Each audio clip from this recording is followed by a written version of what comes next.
What's up, you mutts? It's another edition of the Kevin Clancy Show on the Barstool Sports Network.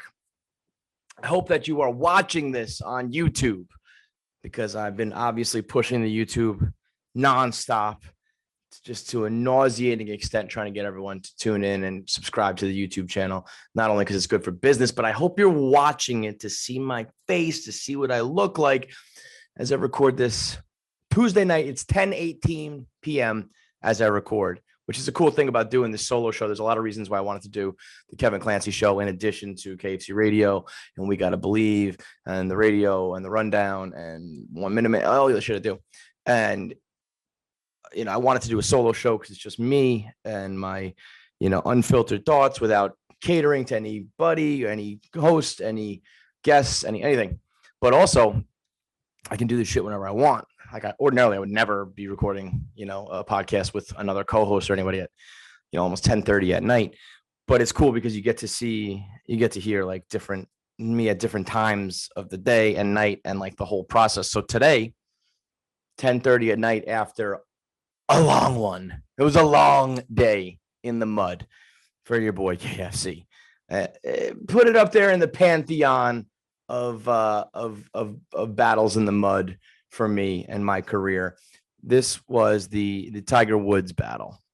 If you follow me on Twitter, it was a bad one. It was a bad one. There's no defending this one. So let me explain the situation. Yesterday or today, as I'm recording this, was Tiger Woods got in his car accident. So like anything else in life and like anything else here at Barstool, timing is almost everything. Timing can account for all of the success and all of the failures of Barstool Sports in a lot of ways. So yesterday, I'm doing 1 Minute Man. We had a meeting. I had a phone call. I had to record. Then I'm doing 1 Minute Man. And then I have like a small break. And in that break, the Tiger Woods news comes to light. So I'm walking back to my desk and I hear the news that Tiger Woods has been in a car accident. And then there was either a tweet or a DM, but wherever it came out, the Barstool bullpen and Trent and all those guys tell me Tiger Woods has been in a car accident and he's broken both his legs. And immediately I'm like, that's a fake story. That's a hoax. That's not real. Trent's like bugging out. He thinks like Tiger Woods is like dead and he's, terrified. And I'm like, bro, this is a fake story. This is a hoax. Because in my world, on the internet for my whole life and doing it as a career for 12 now, I have seen the XYZ athlete has been in a car accident and broken both his legs 1,000 times. Legitimately almost double digits. 10 times this has been a hoax about athletes. I've seen dating back to like 2012. I mean, early days of Twitter for me. Peyton Manning in a car accident, broke both his legs. Cam Newton, Jay Cutler, even as recent as Russell Wilson, Tony Romo, Mike Vick. There was like two other ones that all athletes who all were in a car accident and broke both their legs. I mean, the exact type of headline that has been done a million times before as just one of these completely made up internet fake stories. So I see that. And then it was the exact time where there was only one tweet and like one set of DMs, one rumor going around. Tiger had been in a car accident and broke both his legs. So as we do at Barstool, I fire from the hip. I'm not thinking. We're just reacting. That's what we do, for better or worse. Mostly for better this time. Most certainly for worse. But I said, no, this is a hoax. And then then it becomes like an argument at Barstool where it's like anything else. You're just like, no, I'm right. No, you're wrong. So I'm like, dude, no, like I've been around the block. This is a hoax.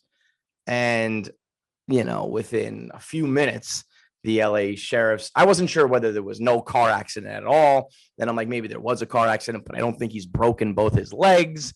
So at this point, we're just speculating and I'm just arguing like an asshole. And then the sheriff's department confirms it. Then there's the Jaws of Life tweet. And I saw the Jaws of Life tweet. I was like, oh no, like fuck, Jaws of Life is bad. And then there's the picture of the car. And, so then it's obviously just proven to be true, be a real thing, and be a pretty dire situation. As I'm recording this, the last I heard was, he was in surgery earlier in the night for a non-life-threatening injury. I heard it was a compound fracture in his leg. So, not good, obviously real. But in a weird way, it was like, I've been around too much and known too much of this dumb internet shit where that was the first place my mind went to. So obviously I just get fucking roasted. I mean, I got crushed. How bad it was? Josh said, one of our social media guys says, you were getting ratioed worse than Trista Crick on her Ben Simmons tweet. That, my friends, is a motherfucking ratio. When you hear that you're getting ratioed worse than Trista, it's like, that's the benchmark. That's the barometer. So, because I mean, if you think the thing about the internet and the timing is like, it's a matter of minutes before the story gets confirmed. So, unless you're looking at timestamps down to the literal minute, it looks like the news is out. Everyone knows that he's been injured. And I'm just over here being like, it's a hoax. It's not real. In that exact moment, in that little cross section, that little slice of time, there was one piece of information out that I knew, was that an athlete had broke both his legs. And in my world, that's a fucking fake story. So people were like, why are you joking about this? Like, it is not a joke. And people were like, what are you talking about? Why is it a hoax? Like, why would Tiger make this up? Like, it's not a hoax. Like, he made it up. Like, there was this one girl, let me pull her Twitter up. Her name was Molly. I don't know who she works for, but she's, I don't know. She's just someone on the internet. And she was like, let me get the exact tweet. She goes, I don't know. She had so many replies to me, man. Can someone explain to me what the hoax part of this would be?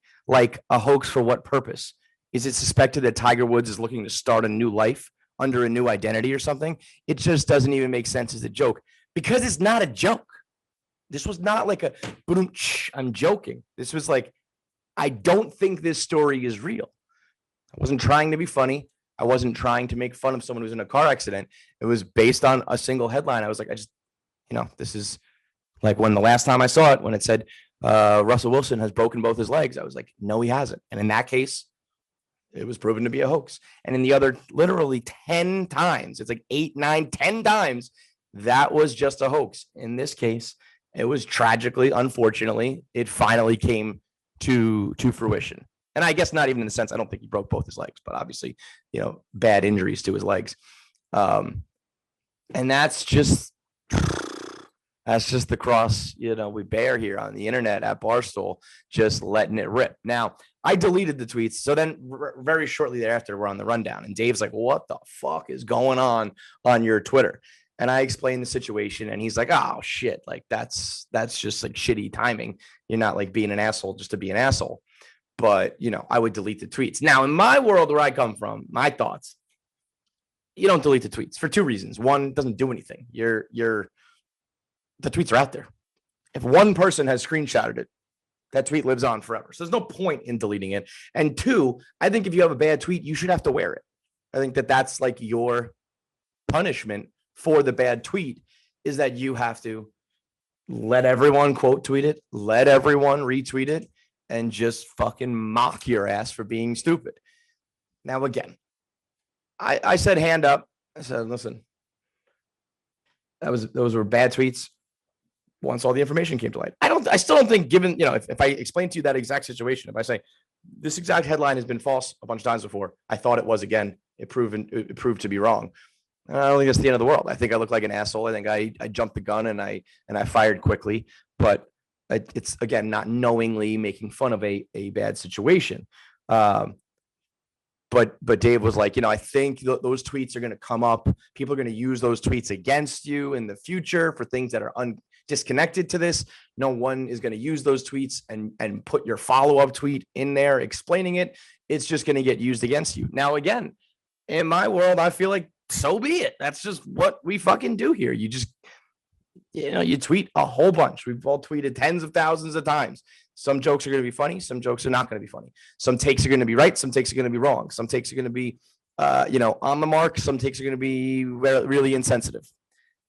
And if people want to use it against you, I mean, again, I've had a million tweets used against me throughout, the last decade. But, times are changing. There's different rules. There's more at stake. He said I would delete the tweets. All right, boss, I'll delete the tweets. So I said, I've deleted the tweets because they were upsetting people. And that's the other thing. People were like calling for them to be deleted. Now, in my life, I'm like, if this is upsetting people and like really pissing them off, like, okay, I'll delete them. I don't really believe in it. I don't think it's going to do anything. Leave it up there versus deleting it. The damage is done. But I'm like, okay, people, if that's going to make some people feel better, or if that's what people want, I'll fucking do it. And in one breath, I'm like, I think you should stand by it. In the other breath, I'm like, I've tweeted, I don't know, like 250,000 times. That's Bailey Carlin like in a week. But for me, I don't know, 250,000 times. So what's a couple tweets? I'll get rid of them. So, but I have no problem. Like, hand up, man. When I say something that's not funny, or I mean, there's plenty of times I say things that are not funny, but if I say something that like upsets people, yeah, my bad, dude. I did it over the summer with the Kaepernick shit. It was like I think if you think as long as your intent is try to make people laugh with a joke, if you fucking miss the mark, I'll be like, hand up. That I thought that was funny. In the moment, I thought it was funny. Now, like looking at people's reaction, I understand. Didn't really hit. In this case, it was more of like I had what I thought was the understanding of what was going on turned out to be wrong. I have no problem saying like hand up on that one. And that's why, I mean, every time this happens, people like, that's it, you're canceled. And I'm just like, I don't think so, man. I don't think I am. If I haven't been canceled yet, I don't think this situation is going to cancel me. I don't know what it's going to take. We'll find it eventually. I know, the Kirk Minahan gang, I made an appearance on his show where they still don't understand what like my take on cancel culture. We're actually going to talk a little bit about that because I want to get into the Chris D'Elia return. But like, I just don't think that everything needs to be met with this life and death. It's about whether you believe in freedom of speech or not. You're either with it or against it. You're either for the cause or for part of the problem. It's just like, I don't know, man. I said some shit on Twitter again, and some people didn't like it again, and around we go. One of these days, it'll probably be too far, and that'll be it for you, boy. Put me in the fucking dirt. It's over. Until then, I'm still here kicking. And these, the people getting angry are still getting angry. That same girl, Molly, who said, can you explain what this hoax even means?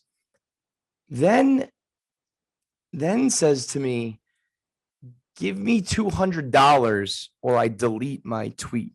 So I had quote tweeted her for my explanation. I said, here, let me explain. It's not a joke. Tiger didn't make it up. The reason why I said it wasn't real is because here are all the other examples of the hoax. She was like, I'm going to delete my tweet, because in the Twitter world, if you quote tweet someone and then they delete that tweet, it looks stupid and people don't get the context.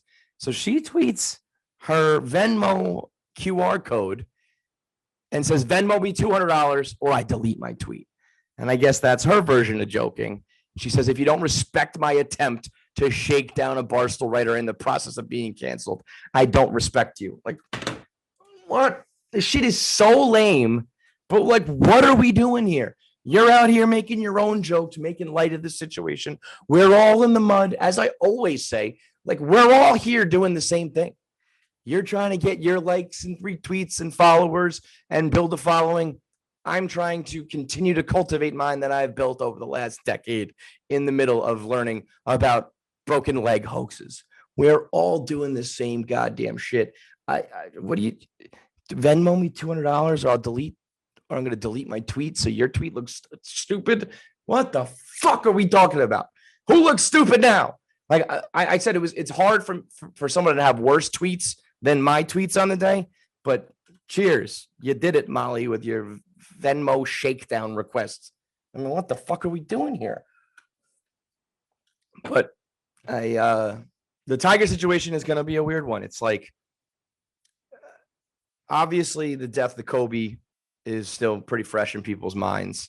And you see something like that happen, and like that's immediately where your mind goes. When you see a picture of the car and it's mangled in your jaws of life, and it's a one car accident, and you start to think like that's immediately where a lot of people's mind went, because he would be. I think Tiger is even an even bigger star and a bigger name. I mean, obviously Kobe's situation was the most tragic because of his daughter being involved, but people kind of comparing the two right away. It's like, yeah, those are those athletes that are on that upper echelon, that pantheon, where it's like this would be, a cultural tragedy to.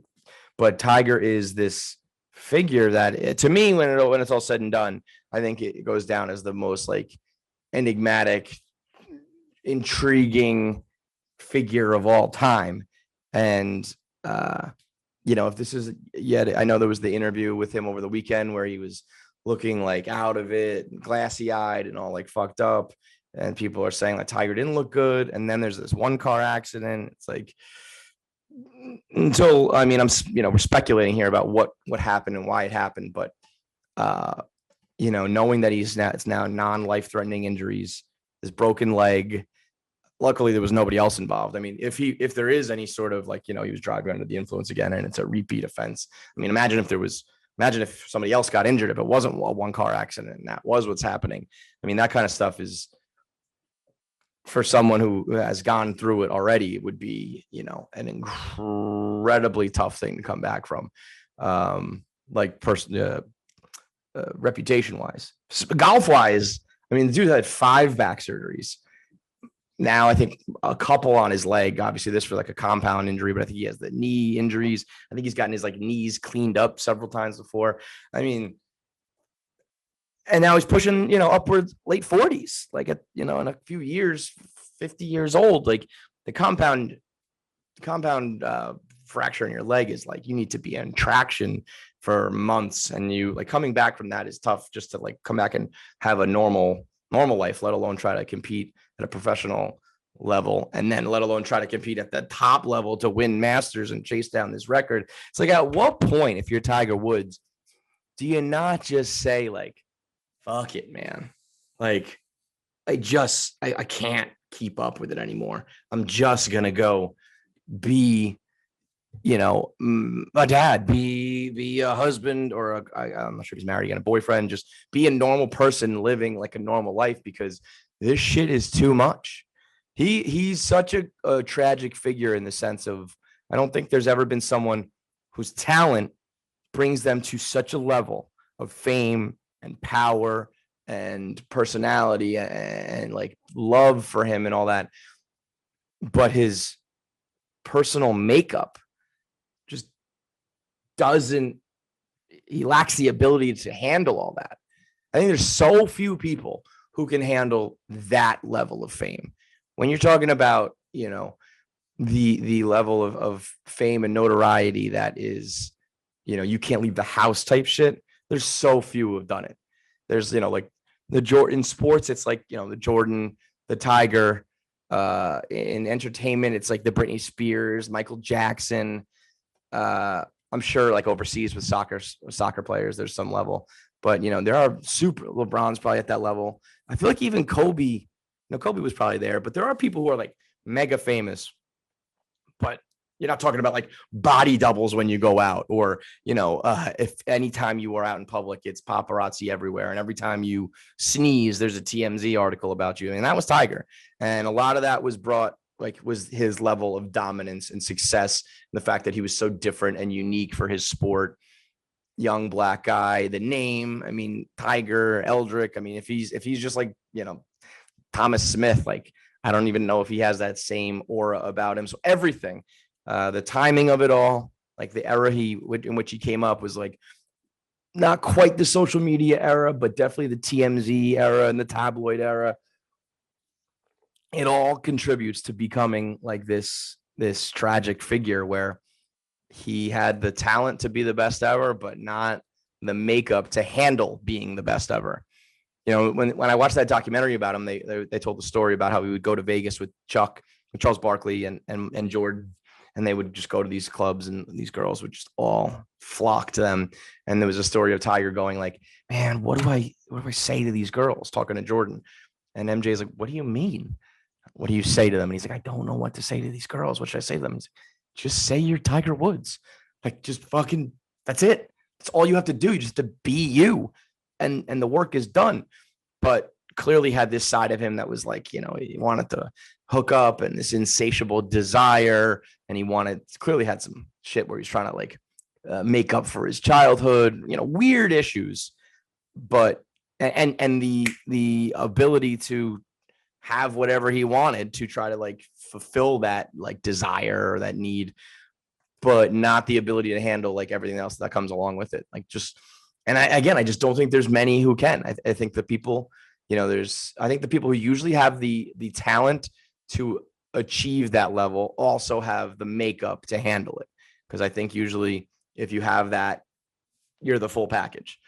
But the real tragedy is when you have the ability to get there, but not the ability to handle it in management, because that's where you end up with this, constant story of like failure and the ups and downs and the peaks and valleys where he just keeps like slipping.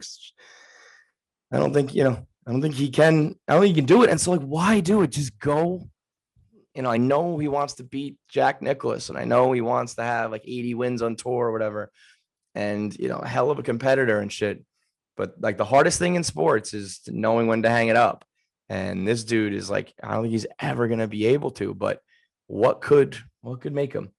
I mean, I think if there is something, if he's at fault here, I think that's going to be hard to convince the public that he, root for me to come back again. But even if not, let's just say this is like a freak accident.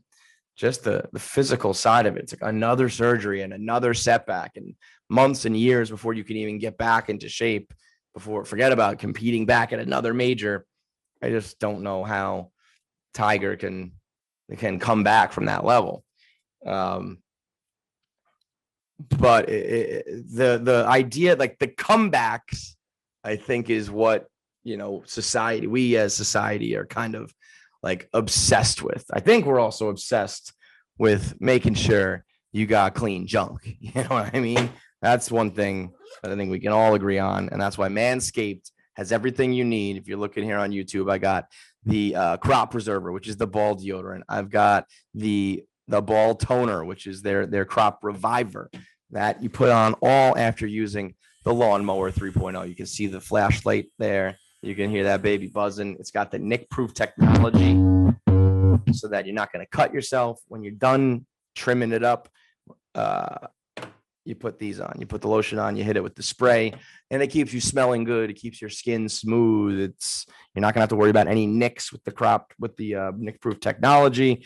And they've got the boxers you put on afterwards to make sure that you're not sweating. It's everything you need to look and feel your best below the waist, which, I'm sure Tiger needed that quite frequently with the attention he was getting. So manscaping it's important in today's society, and really for your own good, for your own confidence and your own hygiene, and just knowing that you are all taken care of. So go to manscaped.com now, MANSCAPED, scaped with a D at the end, promo code Clancy, and get 20% off with free shipping.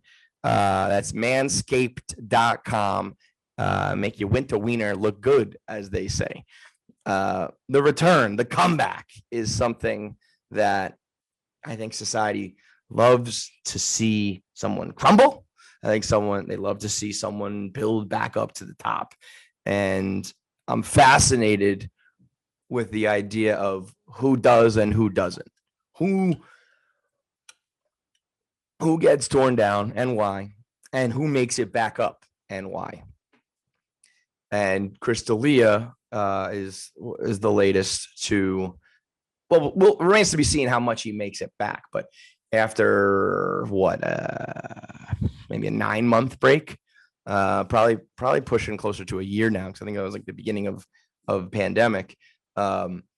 He was silent and then just dropped a YouTube video, and the early reaction was just an avalanche of positivity. Now, Chris D'Elia is a weird case because if you're listening to this podcast, I assume you know who he is because you're on the internet, you're listening to podcasts, you're plugged in that world. If you don't know, Chris D'Elia is a comic and a podcaster who he got caught up on Twitter with like a Me Too type of movement where all these girls came forward with screenshots of his DMs, where it's pretty obviously true here and obvious that Chris D'Elia is like a sex addict. Like I think he was having sex with like thousands of women, and he had cheated on his wife or at least like long-term girlfriend, baby mama. They just had a baby, and then there was some allegations of like underage stuff.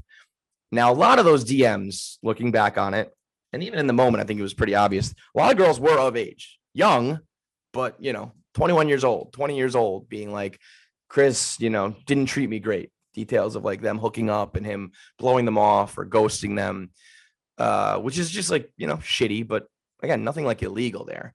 But then there were the DMs that were with young girls and some that were like him replying, being like, oh, you're too young for me. But then you'd see like he resumed the conversation like a few months later. I think in some cases he was like waiting for them to turn 18. People throwing around the grooming term, he was grooming these girls, getting them ready, and just not great. And I judged him based by the reaction that like he went silent. He released a statement at first, but it was just kind of taking responsibility. He was like, I maintain that I never did anything illegal, but this is behavior that I know I need to clean up. So, stating his innocence, but also kind of being like, I'm going to disappear for a while. That to me is kind of like, because yeah, you're right. This is an issue.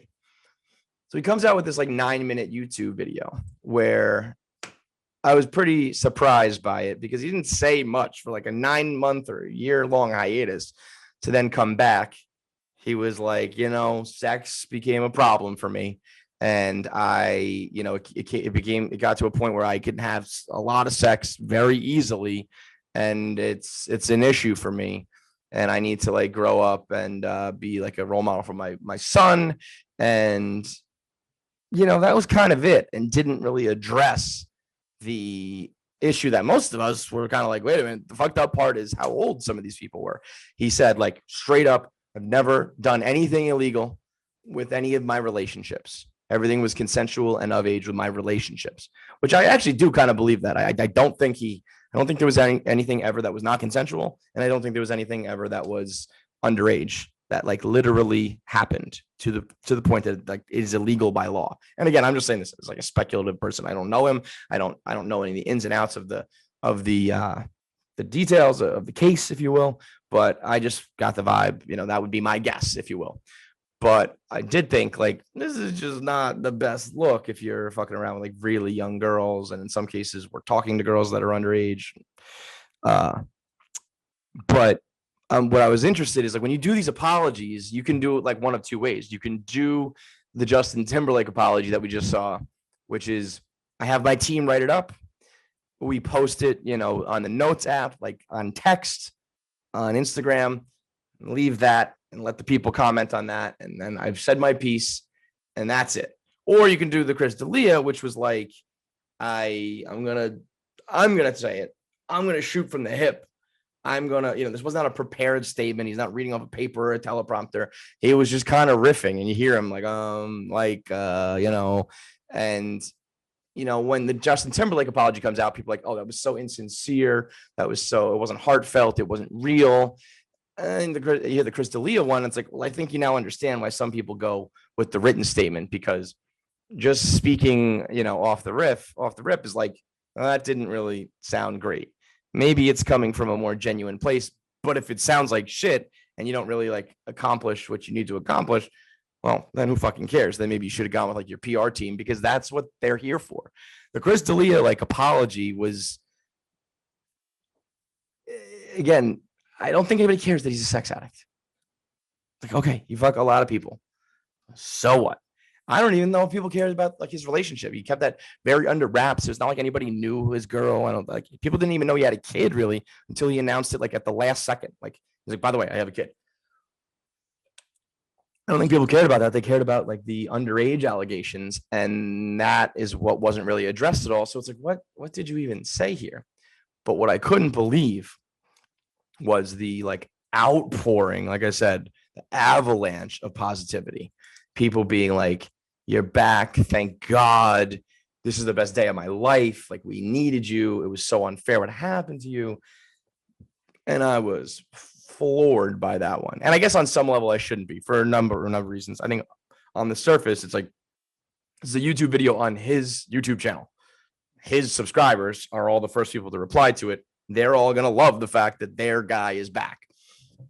But I think to just like, and I'm always so interested in these because I went through it myself, and I'm always kind of interested to look and see how other people's experiences varied from mine.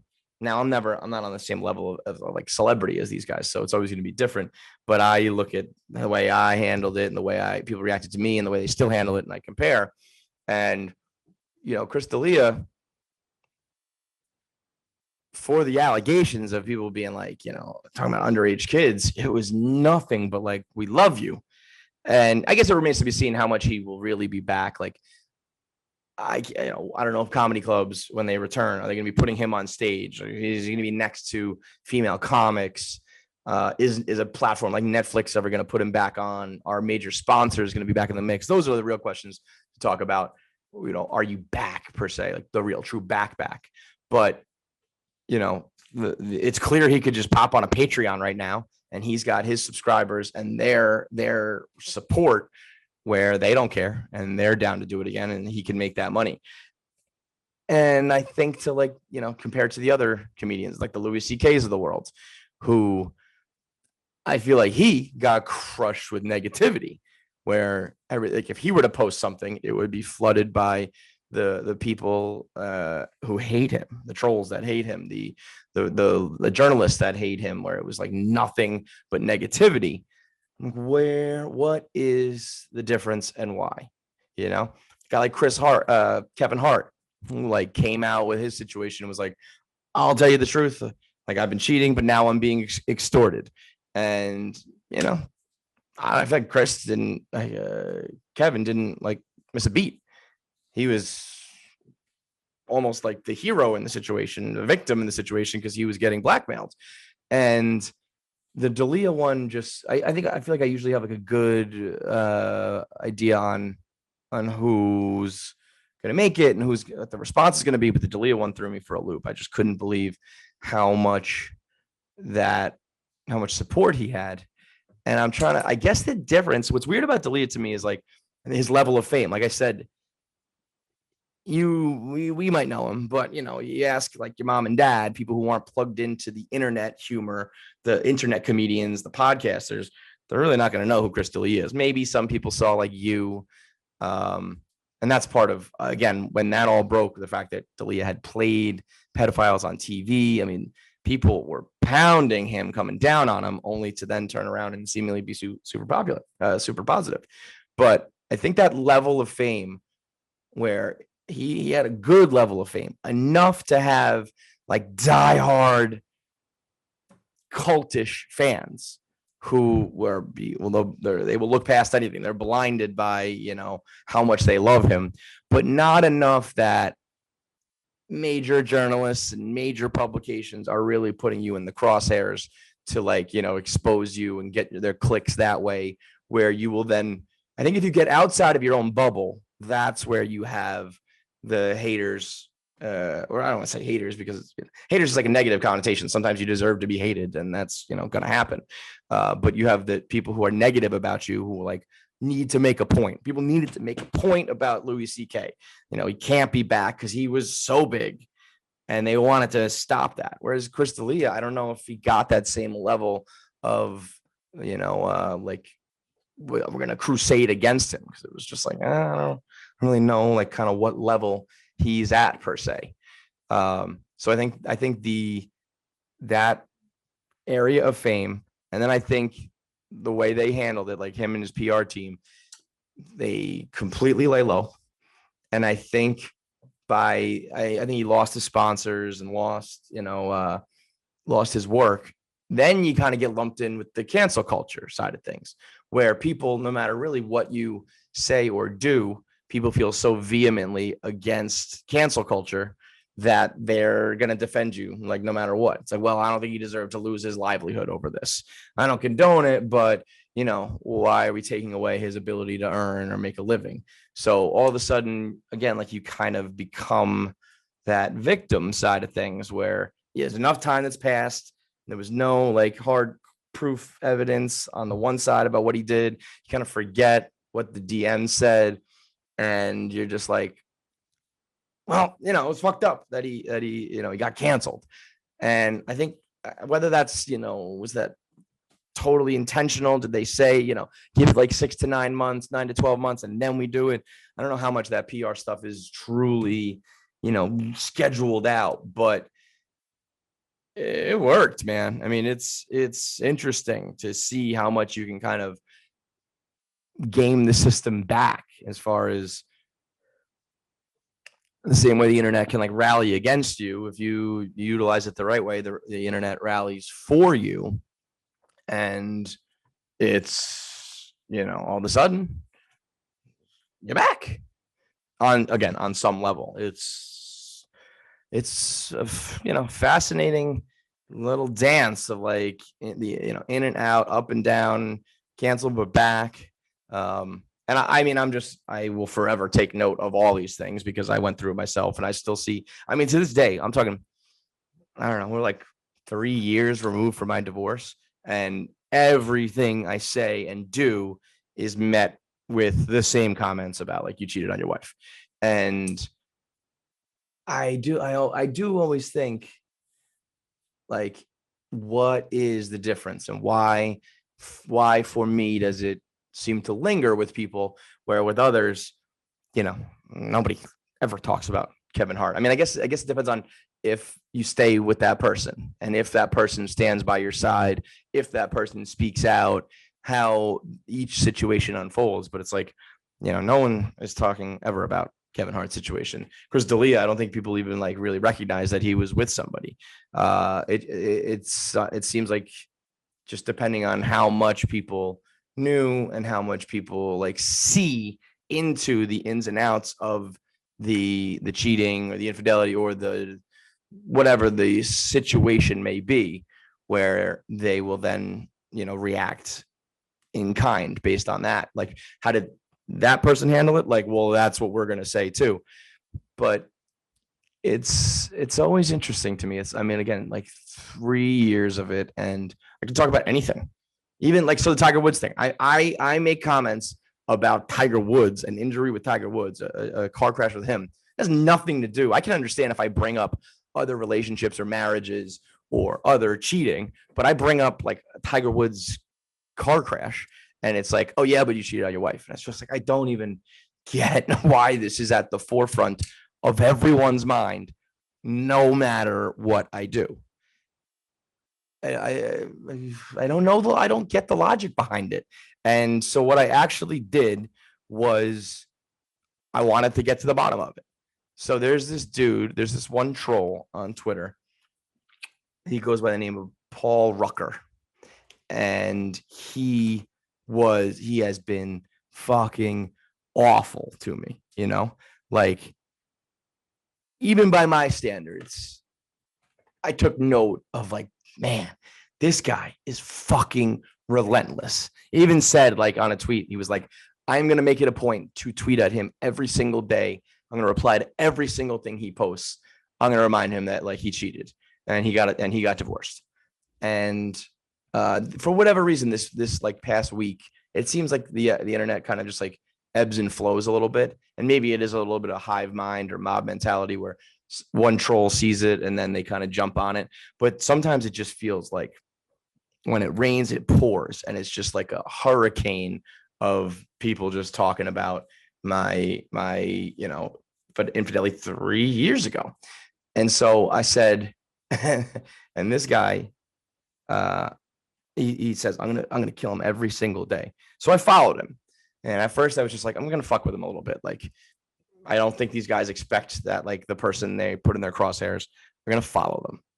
And then he DMs me, and he starts sending me like pictures of me with a clown nose on, being like, "You're a clown," and he was like, "I'm still here, Kevin. I'm not going anywhere." And then he did a Donald Trump impersonation where he was like, little Kevin, little Kevin, doing like, to be honest, a phenomenal Trump impression. I thought it was like an internet generator or something where he like talks, but Kevin Clancy, or some people call you KFC. I like to call you Little Kevin. Little Kevin, I call you. Look, you lack the stamina. It's pretty good. A friend of mine. It's a pretty good fucking Trump impersonation. So I'm like, ha ha ha, that's gold, man. And I'm like, that's incredible. That's so funny. I'm like, wow, that was amazing.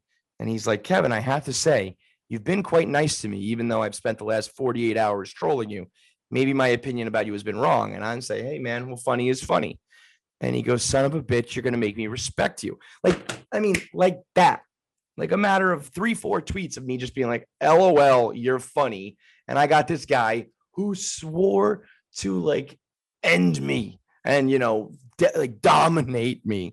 I got him being like, maybe KFC is kind of cool, which is just crazy how quickly it can flip like that. So I'm like, you want to come on the podcast?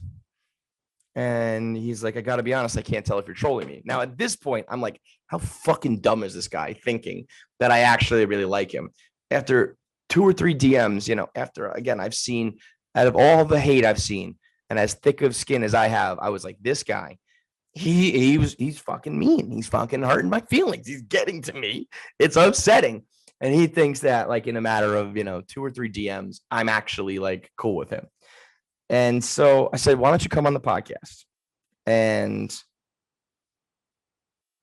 I had visions of this being like 8 Mile. Like I'm gonna dupe him. I'm gonna lure him in. We're gonna do this podcast, and then like I wish I was someone like Roan. Roan when he battle raps, he can look up and down at a guy, see his appearance. Like right now, I got my rosy cheeks. I'm all flush. And I would fucking roast you for that. I would look at everything, your makeup, the way your whole being, and I would be able to just like crush you with witty like punchlines and humor, like just by looking at you. I wish that's what the interview was, where I was just like, I duped you. I got you, you dumb motherfucker. You thought that we were just going to have like a cute conversation. No, in reality, I want to absolutely annihilate you. And I've got it here on camera. And I'm not capable of that. That's not what happened. What did happen though, is I ended up having a conversation with him about like the mentality of a troll. Like what is going on inside his head when he does that. So this is me talking to one of my biggest internet trolls, one of my biggest haters that I've ever come across. Out of everybody who talks shit to me and my family, this guy jumped out at me the most, and we actually end up talking for 20 minutes. All right, you on your lunch break, huh? Oh, yeah. Who I found on Twitter, who has been just an absolute shitbag to me on social media. I don't even know how long it is, but I've just seen nothing but endless tweets from you being like a total dick. What's the deal with that? All right, well, I'll give the short version of it. Me and a couple buddies, we got bored, decided to make some burner accounts. We made our profiles like old white men. Yeah. We got so you saw mine, Paul Rucker. We just thought of some real fucking random names, old white men from the South, just kind of like, just to fucking trigger people, really, like commenting on CNN. Like, for example, like CNN would post something like the storm that hit like Texas or some shit. And we would comment like, oh man, like, I can't believe Biden is letting this happen. Like Trump would have never. And then the fucking replies were just hilarious. All these freaking boomers, like, what are you talking about, you idiot? Like, blah, blah, blah. Trump had nothing to do with this. Biden's got nothing to do with this, you freaking idiot. So I've just been shit talking on that. And then, I don't know, just a bunch of different celebrities, and not even really like going at the celebrities as much as like trying to get people to respond, just just baiting them into just stupid shit. Right. And then what? So then what happens? You get the response, and then what? Oh, just see how long it takes for them to like just like understand that we're like people still think like Paul Rucker is like a real person from Right. like my bio is like back-to-back Moultrie, Georgia beer drinking champ, once smoked a joint with Willie Nelson. Right. And like before that I had in my bio like former CNN correspondent. How long, how much time do you spend doing this?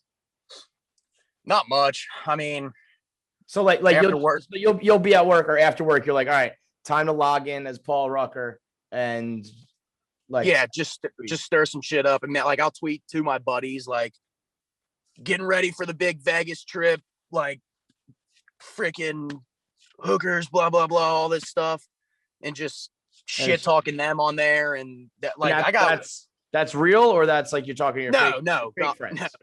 No, like real friends that I know in person, like from high school. And then Gavin Gump is one of my buddies, not his real name, that's his burner. But you have real friends who also have burner accounts that you talk to? Yes.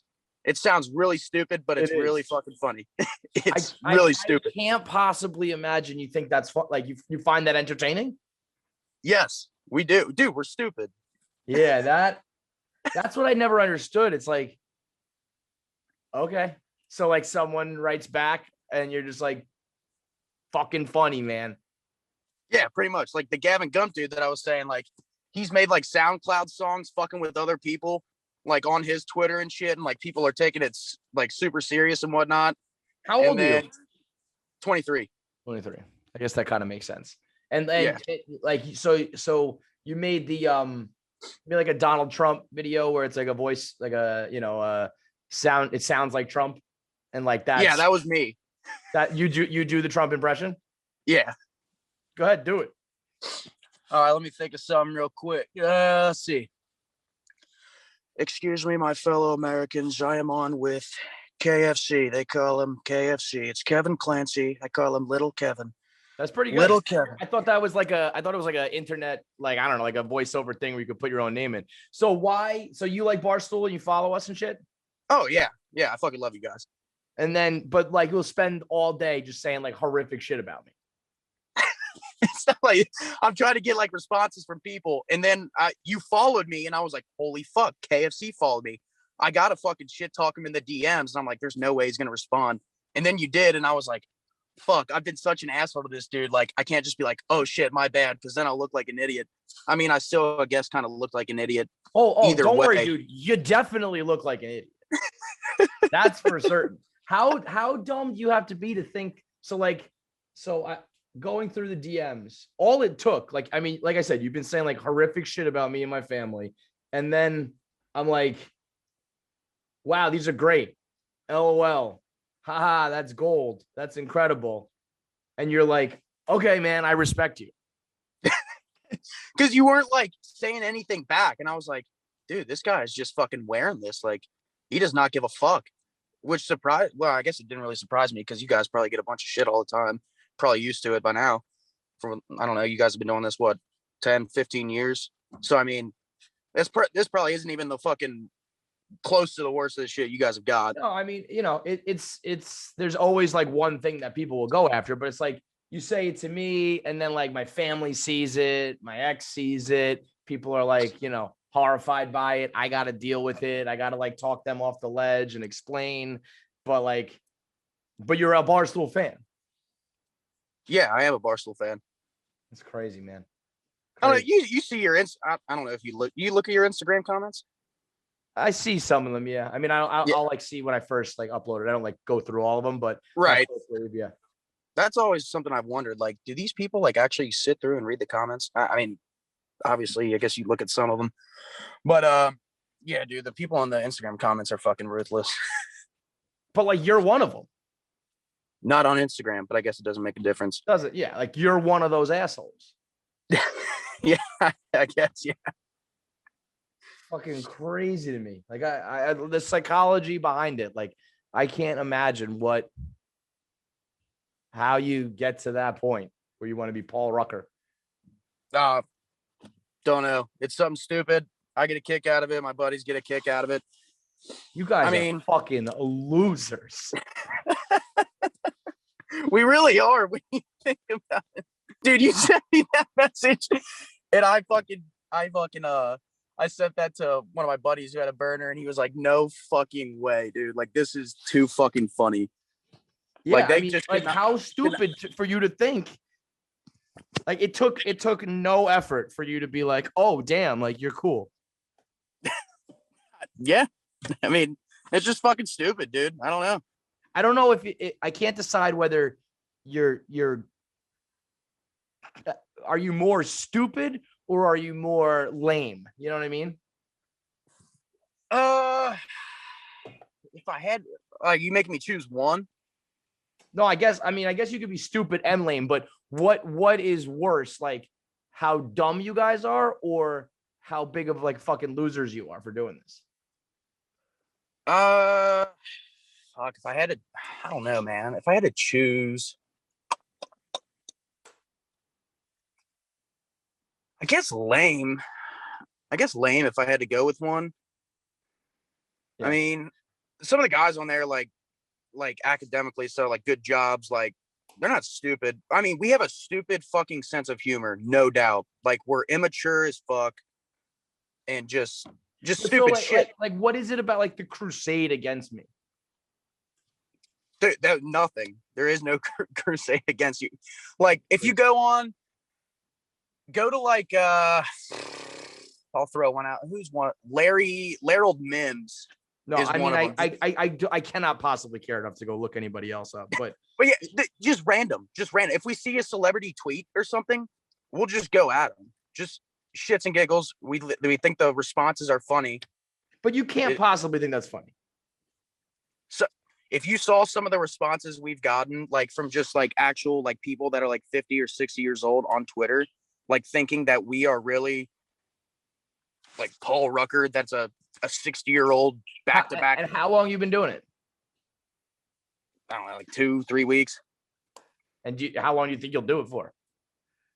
Oh, I don't know. I mean, I'll get bored of it fucking probably soon. Weird. It's just something to pass the time by, dude. I mean, I don't know. It's like I said, we're immature assholes, really. Do you like, are you miserable? No. Yeah. Like, what do you do for a living? I just mean, like, is it like desk work or manual labor or what is it like? Oh, desk work, but it's like, so that's it's like fun. You're miserable at work. No, like I actually work with great people. Like we not fuck around, but like we have fun while we work. All right. So you like we have cornhole. We have like cornhole in the office and shit. You live at home? You have your own place? No, I live at home right now. So you live with your parents. You're doing like desk work. You got a girl? Of course. Why do you say of course? Of course. Why not? Gotta have a chick, bro. Gotta fuck. Does she know that you do this stuff? She actually didn't find out about it till like, I don't know, 2 days ago. I think like somebody had retweeted one of my tweets or something, and like she saw it. She's like, "Who the fuck is this guy?" I was like, "Oh my god, that's my burner." And what did she say? She's like, "You have a burner?" I was like, "Yeah, just fuck around with me and some of my buddies." She followed it. So she likes it? I don't think she really gives a fuck, to be honest. That's crazy. She's more mature than I am. I mean, I'll say that. I would have to imagine. Which isn't hard to do, right? Yeah, like I would imagine literally everyone on the planet Earth would be more mature than you. And so you'll be like, "Yo, babe, check it out. Like I pretended to be like an old guy who likes Trump." And she's like, "Oh, that's so funny." Not even like I said, I don't think she gives a fuck. Like I think she could honestly care less. Like if she saw it, I don't think she really cares. She kind of, I don't know. How old is she? She is 20. Yeah. About to be 21. It's crazy. The psychology of like you fucking losers is always fascinating to me, where it's like, what goes on inside your head that you think it's like okay or funny or whatever? Dude, it's something with, I think, like if I tell you, like, do you follow Barstool, but do you follow my shit specifically? Do you like listen to my stuff or no? No, I follow like you, Portnoy, and all those guys like on Twitter and Instagram. Do you Like I watch you like shit. do you read it or watch it or any of that stuff? It's just social media. No, I mean like the video. Are you talking about like the videos you guys Just post and anything. shit? Do you take the time to consume the stuff I put out? Oh yeah, Do you like it? yeah. And I so enjoy it. but you just want to fuck with like me and my life. Not your life, just fucking it, dude. It's a burner account. It's just whatever comes. I just fucking put it out there. Well, so like if I tell you that it does fuck with my life, what do you think of that? Oh, it definitely makes me, feel bad. I'm gonna stop doing it. You know what I mean? Like I'm like last night when we were just like, fucking riffing back and forth or whatever. And then we were just talking and you're like, hey, you want to come on the show? Blah blah blah. I was like, yeah, like I don't have any like personal vendetta versus you. It's just I could have done it to fucking Portnoy, but I don't know, just fucking happened. Or So, not like, even somebody from Barstool, even. Yeah. So and it just so like all right. So you'll stop doing it to me now and you just move on to the next one. What do you mean by like just fucking Like I'm telling you that you're a piece of shit to me and you fuck with me in my life.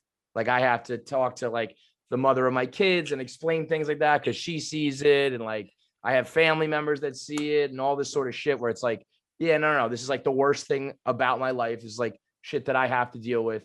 And like I got people like this who make it worse. And I have to like, smooth it all over and try to explain to people, to stay off the internet or avoid like scumbags like you. So like it fucks with me and my life and my kids and my family and so like now you'll stop because I DM'd you back. I mean, with you, look, I was like, I follow you. Like I said, I follow you on Twitter. I enjoy your guys' stuff. It really wasn't meant to be like, it was supposed to be a funnier type thing for the people that follow me on my shit. Like I said, I was like, dude, this dude's got millions of followers. He's not gonna, who the fuck cares about a guy named Paul Rucker that looks like a 60-year-old fuckhead? You know what I mean? Yeah. I mean, I guess that's the point is that like people do care, like you think of it like that. But when I have, like I said, the mother of my kids calls me up one night crying because like the internet's always saying fucked up shit about our family. It's like, yeah, it's a problem. Right. No, yeah. And, I'll apologize to you for that.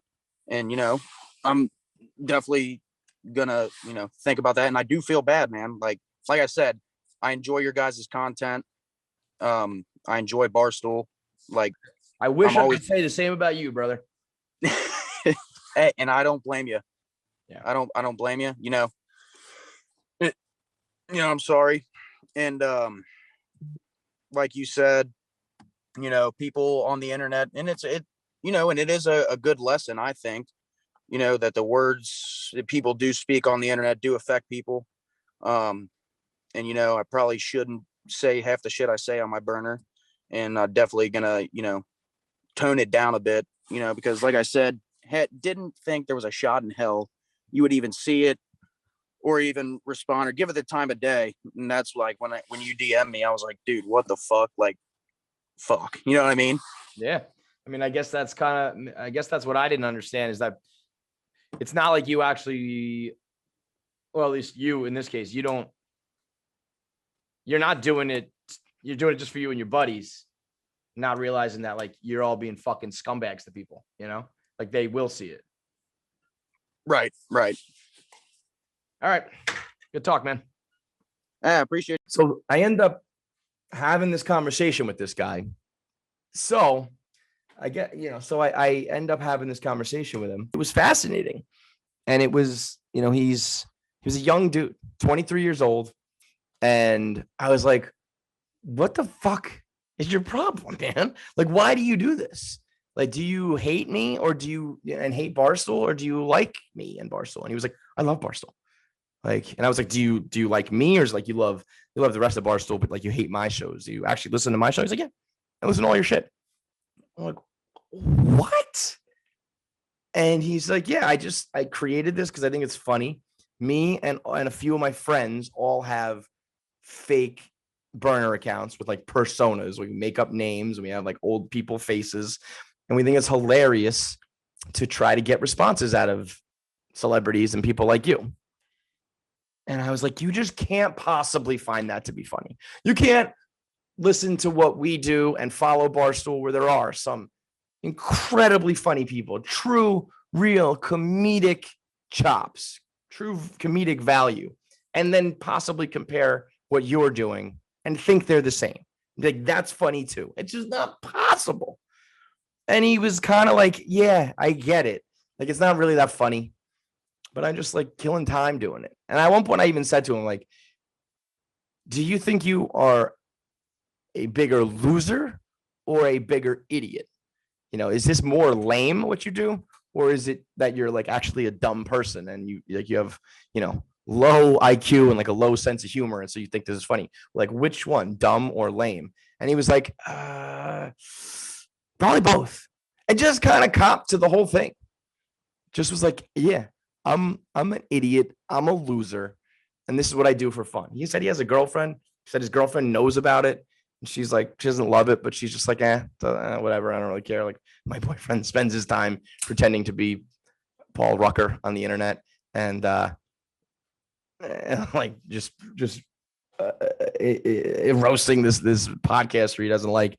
And I told him, I was like, I get calls from like the mother of my kids being like, whenever the internet's really nasty, being like, what the fuck is this? Or like, why won't they stop? And I'm like, I have to smooth it over and do some damage control. And I was like, you realize that like you're fucking with my life, man. And he was just like, I didn't realize that. And he like genuinely meant it. It was weird. He was like, that's obviously not what I'm going for. And I'm thinking here, like, what do you mean obviously? It's not obvious. You said you're going to like make it your goal to try to remind me of like the worst days of my life every single day. There's nothing obvious about you liking me. There's nothing obvious thinking that you actually, like me. And he was like, I just never in a million years thought you would see it. He's like, I don't ever think about the people that I am trolling seeing what I put out there and reacting to it. And again, it seemed very genuine, where it was just like he never considered that it was actually going to hurt people or even just reach them. Now, me, it's like I can understand if you tweet fucking Tom Cruise. I don't know why it popped in my head, but just like a mega star, like the level of stars we were talking about earlier. If you tweet Britney Spears, if you tweet some of these people, it's like you probably don't ever see you. I guess someone like me, it's like that's where it's weird. It's like I have like more followers than most people, but not millions, not something where it's like I'm never gonna see these mentions and tweets. And so, maybe he just kind of like miscalibrated what I am. It's like, that's why, I can't even compare myself to the other situations. Those are real celebrities, real comedians, real actors, real monster level people, where it's like, I don't know, man, I'm honestly just like you guys were, but just got a shot to like do it on this blog when it was on the come up. So like, no, I do see it. And yeah, like it fucking sucks. And it's not just like him. It's more like everybody piles on, so that all of a sudden it feels like absolutely like I'm. People tell me like I got to get over it and I got to like let it go and like let go of the guilt and kind of move on. It's like, how can I move on when it's literally all I see all day, every day on every single thing I post, even if it's a stranger, a dumb troll, someone I don't actually respect their opinion. I wouldn't care about anything else they had to say. It's not that I'm like, oh no, that person doesn't like me or judges me. It's more just like when that's all I see all day, every day on everything I post, it's hard to forget about it and move on. It's not that I'm sitting there like, oh my God, how can I win that person back over? It's just like, I'm thinking about it again.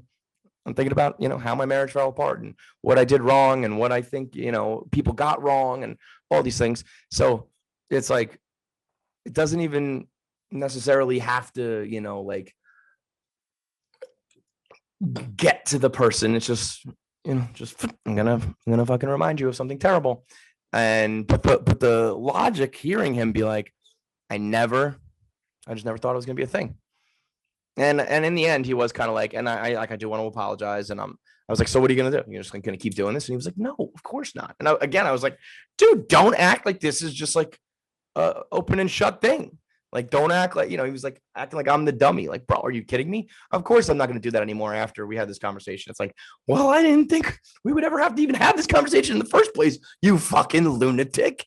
So it was a fascinating conversation in the sense of, and I told him at points, I was like, yeah, man, you're a fucking asshole. Like, go jump off a bridge,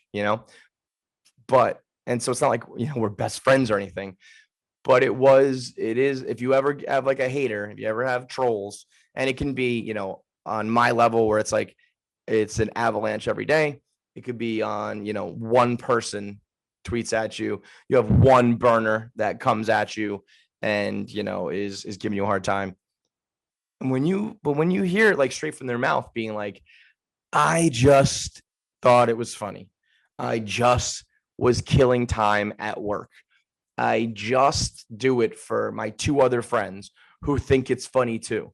Me and two other guys, the three of us have burners, and we all have a game to see like who can we get a reply from. And they don't actually care. They don't care about like what happened to my marriage. They don't care about what this celebrity did. They're just like, yo, Ben, did you see this? He replied, like, I win. And I guess it's just an interesting, like, the sociological look behind it all, where it's kind of like, yeah, there is no reason to get upset about it, because they're not actually, they don't actually want you to be upset. They were just like dicking around. And the unfortunate kind of side effect or like byproduct of it is like, well, no, it does fucking upset me and a lot of the people you're trolling. And in my case, the family that's involved with your trolling. And it was like, at the end, I was like, okay, man, like, well, interesting convo. Fucking fuck you very much. Like, cool. Thanks for the insight into the mind of like an absolute internet sociopath, but also, man, like, fuck you.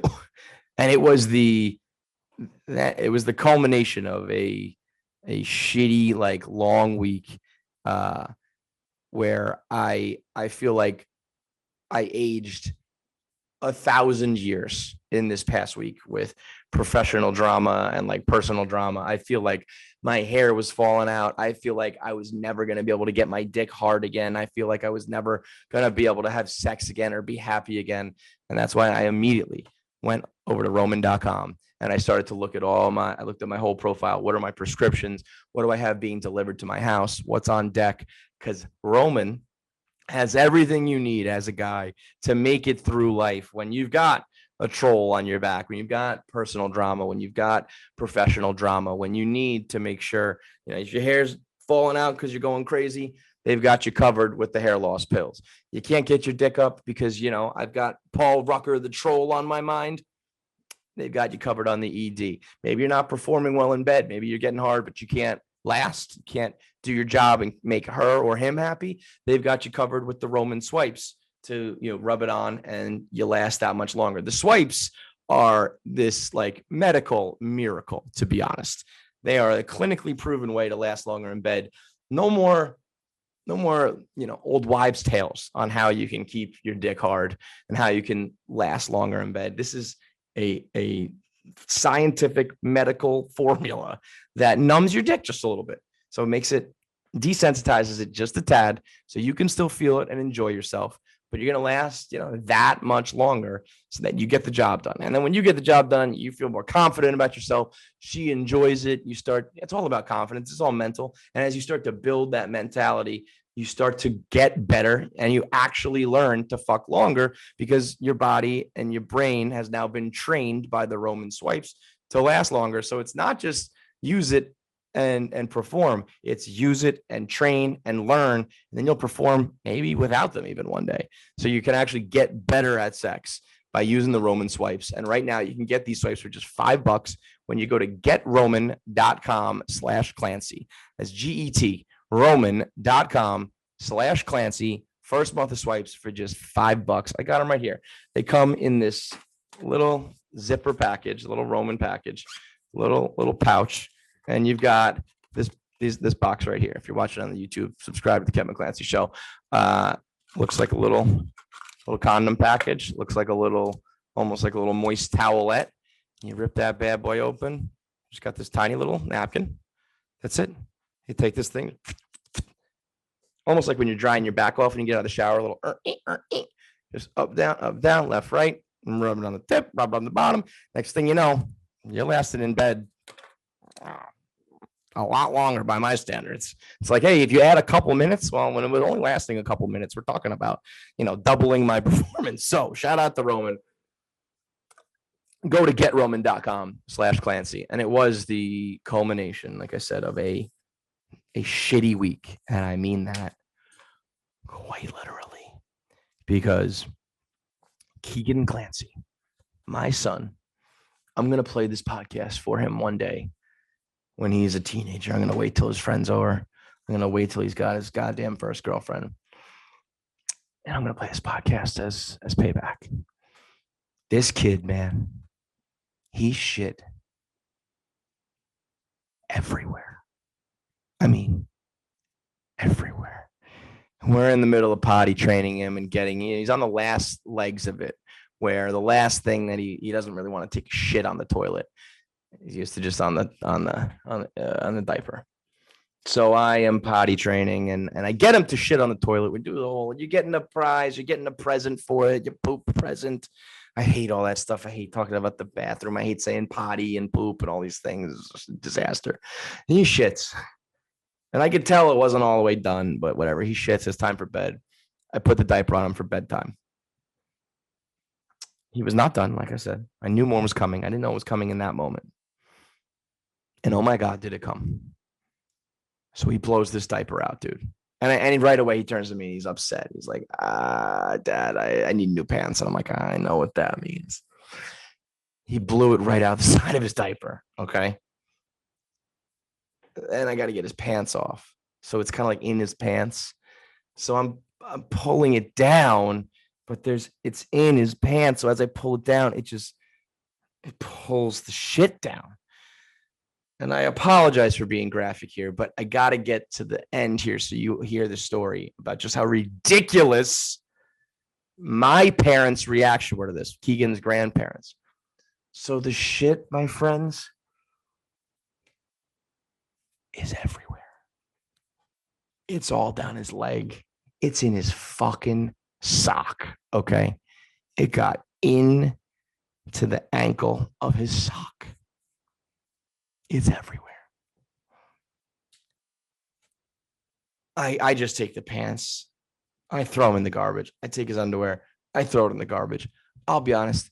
I almost took the child, wrapped him up, and threw him in the garbage. It was one of those moments where it's like, where's the receipt? I want to return this. Like, somebody called Jeff Bezos. I'm going to put him in a cardboard box, tape it up. I'm sending him back to Amazon. I got a lemon. Can I get a replacement? It was that bad. And I just took him. I put him right in the tub. I'm not even trying to do wipes and clean it with with toilet paper. I throw him right in the toilet. Freudian slip there. I throw him right in the tub. And I'm treating him like a barnyard animal at this point. I'm like spraying him down. I am just washing this guy. If I had a hose and one of those like big brushes, I would have brushed this kid down. And what's funny is I get him cleaned up and he's like, cool, Dad. He's like, can I have a snack? I'm like, no, motherfucker. It's bedtime. And you just put me through like a traumatic experience. He's feeling great now because he just unloaded like 13 pounds of shit. The dude just shit like half his body weight. So he's feeling light as a feather. He's probably bouncing on his tiptoes. Like, I haven't felt this good in days, weeks. He wants to just hang out, watch his iPad, play a game. He's like, you want to play hide and seek? I'm like, how about I fucking hide forever and you never find me? How about one day I was playing hide and seek after I shit everywhere in a catastrophic diaper situation, and my dad, he hid and I never saw him again. How about we play that fucking hide and seek, Keegan? I took a picture at one point of like his leg. He was laying on the ground and I was about to change him and his leg's up in the air. And so I took picture of just his leg, his shitty leg. And I sent it to my mom.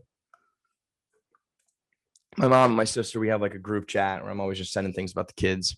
And I just said, oh my God. And my sister was like, oh my God. My mother, Kathy Clancy, raccoon killing Kathy Clancy. She doesn't understand the picture. She doesn't know what she's looking at. She says to my sister, he says, what is this picture? I don't get it. Is that, did Kevin shit on Keegan's leg? What? It's like, is that his, whose leg is that? Did he poop on, did Kevin poop on him? Like, what, Mom? What? And then she was like, oh, no. I didn't mean that. I meant like, was that his leg or your leg? Like, did you poop your pants? I'm like, I don't know. What's worse, Mom? That you think I shit on my own son's leg? What? Or that I'm 35 years old, I shit my pants, and I just popped a quick selfie and then sent it to the family group chat. Like, hey, look at me, just shit down my leg.